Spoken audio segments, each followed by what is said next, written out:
Guys, nandito ako sa sa place na kung saan may pinaka-oldest na temple dito sa Singapore. Most sacred also.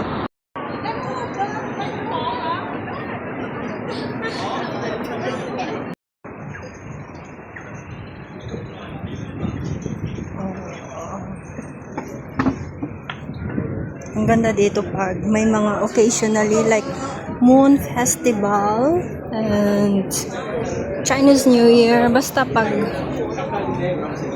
may mga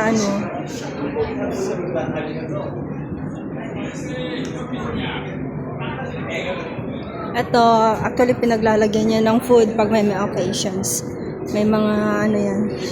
Kaya may mga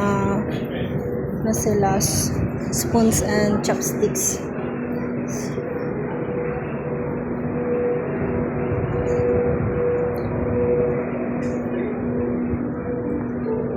So, sobrang tagal ko na dito sa Singapore. First time ko talagang,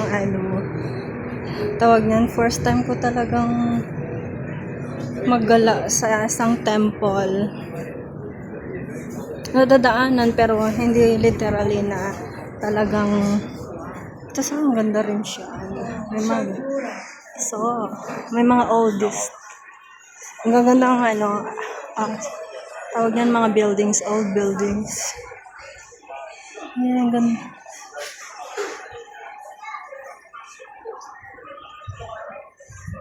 So, of course, pag nandito ka sa Singapore, huwag mong kalimutan na bisitahin talaga itong temple. You will need to visit this. Don't know lang kung ito na yung pinaka-old na temple. Pero kasi,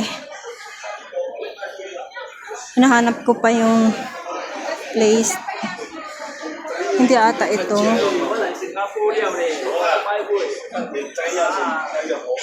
Meron siya. Nahanap ko pa sa map ko, pero pag kasi meron na akong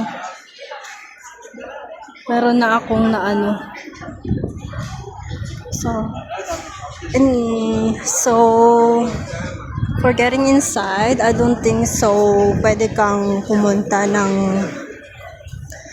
kasi may mga protocol din sila, rules, baga, na syempre kailangan mong maging tawag niyan, maging sa pananamit like that, kailangan mo rin. Pero I think inside is mga restaurant. Hanapin ko.